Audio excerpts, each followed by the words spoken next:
2022 is looking to be another difficult year, not only for consumers in Ghana, but also for online businesses. Now, Ghana wants to increase tax revenues by adding a levy on mobile money payments, bank transfers, merchant payments, and even remittances. Ghana's Finance Minister Ken Ofori-Atta announced back in November 2021 that the government intends to introduce an electronic transaction levy, also known as an E-Levy, in the 2022 budget. He said that this was to widen the tax net and rope in the informal sector. Many, however, believe that the government is just eyeing its share in Ghana's billion-dollar e-transaction market. Now, check this out. The government is set to rake in a cool 500 million cedis a month. That translates over to $78 million. Ecstatic. Now, the bill was supposed to kick off this month in February 2022, but it has received stiff opposition from the public. So now there are presently protests in Ghana from citizens who have demanded that parameters should be put in place to ensure fairness, which is fair enough because if you look at how Uganda is running this, if you look at how Kenya is running this, there is a great consensus in those countries in terms of how this is run. But in the terms of the E-Levy in Ghana, there seems to be a bit more of an agenda. Let's continue. And now look, it gets worse. The country announced plans to start taxing online businesses. Can you imagine? So the GRA, or Ghana Revenue Authority, so these are the guys that issue out the Ghana cards, etc. They are the Ghana's version of HMRC for those that are in the UK, or the IRS for those that are in America. And they want to start taxing betting, gaming and e-commerce companies from the second quarter of 2022. And that's going to generate them an additional 2.7 billion cedis, which is over $400 million this year alone. Wow. Let's continue. Effective companies will include online foreign entities like Facebook, TikTok, and recently the company which established a headquarters in Ghana, Twitter, and even local startups. This is such a shame. A report suggests that after talks with GRA, some of the companies have already started to register with Ghana to comply with the new tax policy. So what that means is now online businesses are also going to look at ways to recoup this money by potentially passing back the cost to their customers. As a result, we could see an increase around internet and mobile money transactions. It just gets crazy. So the government can, however, implement tax exemptions for new companies who are just finding their feet. So if this comes into play, this would be great. Now, for those of you who do not know about the E-Levy and the whole purpose behind it, so let me just give you another backstory. So the E-Levy, which was supposed to come in at the beginning of February 2022. So what this is, it's a tax which is passed back to everyone that sends mobile money transactions. So the tax is supposed to be 1.75%. But now this has been contested in Parliament for this to come down to 1.5%. This will cover mobile money payments, bank transfers, merchant payments, and remittances, as I mentioned before. The originator of the transactions will bear the charge, except for inwards remittances. So if you are sending the mobile money transaction, you have to pay the fee, and the person that receives it, they do not have to pay any fee. All right. But the good thing is, reports have it that if you make a mobile money transaction up to 100 cedis within that specific day, you do not get taxed. So for those that are less than privileged, this could be a lifesaver for them. Now, according to the Finance Minister, total digital transactions for 2020 were estimated to be over 500 billion cedis. So that's over $81 billion compared to $78 billion. That is $12.5 billion compared to 78 billion cedis, which is $12.5 billion in 2016. So this is a big step up right here. So there's been clearly a huge growth in digital transactions in over 5 years. So it seems like the government wants a piece of this pie. Now, while the justifications for this new levy continue, the majority of the population who are just trying to make a living in the informal sector just find this really inconvenient, and the government is just looking at ways to increase their revenue, laying out the different reasons why they should increase their revenue through this tax. Now, the initial response to this, of course, hasn't been great from the public, from the mass of the public, and at the same time, in the way the government sees it, that this is going to affect their digital agenda that they have for the country, for things such as trying to introduce the e-city and things like that. If you haven't listened to the episode, please go back some episodes back in Podbites to check that out. So let's look into for and against the E-Levy. So if we look at why the E-Levy should potentially be passed, these are some reasons why the government is probably not likely to backtrack on the E-Levy, and they'll continue to probably push it until it gets pushed through officially. So firstly, there are no viable alternatives, okay? So though the E-Levy may force some people to resort to the use of cash, for the majority, there is no alternative. What that means is that at the moment, electronic payments, especially mobile money, is the most efficient and the most cost-effective, and sometimes the only way for certain consumers and even businesses to transfer money across Ghana, and it's just widely accessible. Okay, everyone has a smartphone. Why not use it to transfer money in a position where you may not have a bank account, especially for the vast majority of Ghanaians. Now, its wide use is because of its convenience, especially in rural areas. So, of course, if you live in Accra, great, you're surrounded by banks and ATM machines and things like that. But outside of Accra, you may not have that convenience. So, mobile money is going to be crucial for the day-to-day running of businesses and the day-to-day living of the Ghanaian people. It is the only alternative to using banks, which have limited branches even in itself. And banks themselves are now digitizing their services to minimize the use of cash. So this could be interesting in the months and years to come. Mobile money is the only means for people to access financial services. The research also indicates that the cost associated with mobile money is not an inhibitor. So thus, irrespective of the E-Levy, people will still use mobile money. Yeah, the E-Levy is an easy way for the government to generate revenue. Successive governments have failed to find innovative solutions to expand the tax net to include the informal sector. And although this sector employs the majority of Ghanaians at about 80% for the urban economy. So what this means is that most of the Ghanaians out there in Ghana, they are working jobs where they don't have to tax, or they aren't able to be taxed. So whether it's selling stuff on the roadside, or having a shop and just selling goods, just typical jobs that you'll find Ghanaians doing.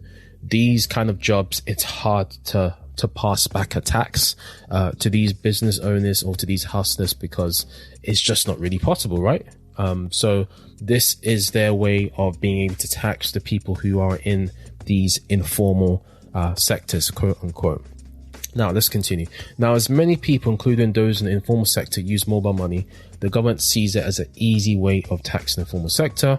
And estimates show that in 2020, the total volume of mobile money transactions was over $99 billion. Wow. That's 561 billion cedis, far surpassing check and cash transactions, which stood at around $29 billion. Wow. Now, given the potential revenue the government can generate, and as it's unable to devise any innovative solution to tax the informal sector, mobile money taxation appears to be the easy way out. Well, I mean, it's a no-brainer, right? If anyone sees that amount of money coming in and out of the country, then yeah, absolutely, you'd want to find a way to get a piece of that pie. So let's look at other reasons why the government's probably for mobile money. So again, it's the whole idea of digital payments becoming a bit more mainstream. So once again, among this is the e-currency, the e-city project. So once again, refer to Podbites episode 5, where I do talk about this in a bit more detail. This is the whole concept where the central bank in Ghana will issue out its own version of mobile money. So think of it like crypto, but crypto that's used widely as a country, rather than just decentralized crypto, if that makes sense. And this is going to be a central bank digital currency, so a CBDC. Okay. Now, the rollout of the e-cedi may further limit the use of cash, forcing people to use electronic payments. So people will have to pay the levy. So, in the near future, we could see a situation where there will be no more fiat currency in the circulation in the country, and everybody will be forced to use digital currencies. And once everyone is on digital currency, it's going to be a lot more easier for government to tax and to control the money flowing in and out of the system. The government is also moving towards a digital-only means for services. So, as you may have noticed, people are now starting to struggle to access certain services. So, for example, if you look at the Ghana card, you cannot buy a SIM card, you cannot get a driver's license, and so on and so forth, without having a Ghana card. And that is tied back to the government's digital services. So, we are now starting to see that we are moving towards a world where everything is becoming digital.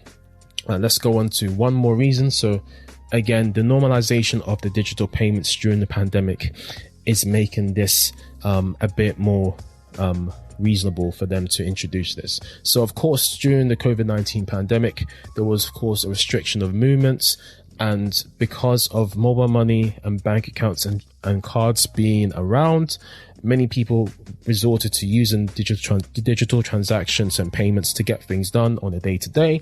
So as a result, of course, digital payments went through the roof during the pandemic. So of course, if you've been listening to season 3, you may have listened to my interview with Annette, which dives deep into this on remittance platforms. The government also claims that the value of digital transactions rose by 120% between February 2020 and February 2021. So these are key dates regarding when the pandemic was at its peak. In the previous year, it rose 44%. So you can see there's a triple increase in the usage of digital transactions during the pandemic. And of course, the government is aware that most people are now accustomed to these online transactions. So this is a bit more convenient, and now people could find it a bit more difficult to revert to physical transactions, because now they're so used to processing digital transactions. Why would they want to go back to physical transactions? So let's finish up. So of course, as I mentioned before, countries like Uganda and Kenya, they already have mobile money tax in place, but there is a lot more consensus around this. So for the government to bring in mobile money, E-Levy, this would of course require them to make the people of Ghana understand a lot more why this will help the country and why this is necessary. So of course, most of the nation is against the E-Levy. Obviously, Ghanaians recently hit the streets of Accra to protest against this. And of course, the E-Levy hasn't gone through officially and is still being reviewed. Let's look at some reasons why the nations are probably against this. So one, startups. So many people won't be in favor of the E-Levy because of existing charges on mobile money. And of course, this could lead to many reasons. So if you look at startups, there's a risk that this could stunt the growth of the Ghanaian fintech industry by making Ghana unattractive for fintech startups. For instance, this E-Levy could reduce the profit margins of fintech startups who may not wish to pass this cost on to consumers. So if you look at ZPay, for instance, in 2021, of course, they are a Ghanaian fintech firm, and they attracted recently an investment of $7.6 million. This would be a turnoff for other emerging and aspiring fintech entrepreneurs who want to launch a fintech startup. So the government would actually need to see what impact this could make on the tech industry as a whole and provide perhaps some kind of tax release for them, at least maybe when they're starting up. Another one is bank queues. So of course, people are going to start to look at ways to avoid fees. They are definitely against this. And if they don't avoid the E-Levy, if they can't avoid the E-Levy, they will look to using the traditional cash as much as possible. So we could see more people queue up at banks to do traditional transactions face to face. Another one is increase in crime. So a lot of Ghanaians were comfortable with mobile money. They felt a bit more safe and secure because they didn't have to carry around all of this money whilst moving from one place to another. Now, because of the E-Levy being passed on to Ghanaians may be forced to go back to cash, meaning they could be more of a target for criminals in the streets. So mobile money, or MoMo, has definitely helped to reduce this. Another reason is additional taxes. So if you look at the typical Ghanaian citizen, they are already paying a number of taxes. So we could look at VAT when purchasing goods and services, and also we could look at other taxes as well, like maybe communication taxes. So if their income is not going up, but their taxes are going up, why should the average Ghanaian or typical Ghanaian look at paying these additional costs? Money is already harder to come by since the wake of the pandemic. And another reason, of course, is inflation. So if we look at inflation here, most countries in the world, including Ghana, are experiencing inflation. The costs of services and products are rising rapidly in the country, and adding a tax to those transactions is just the icing on the cake to the Ghanaian citizen financial woes. And this is something I definitely have experienced being in Ghana. So that's all for today's episode. What are you guys' thoughts on Ghana's economy and where we're heading? We're happy to hear from you, listeners.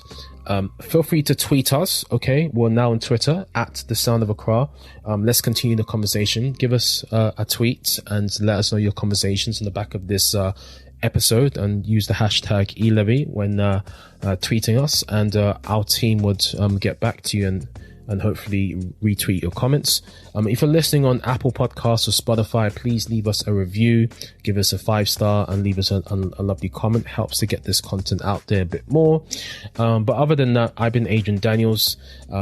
Thank you very much for listening, and I'll catch you in the next episode of Podbites. Thank you.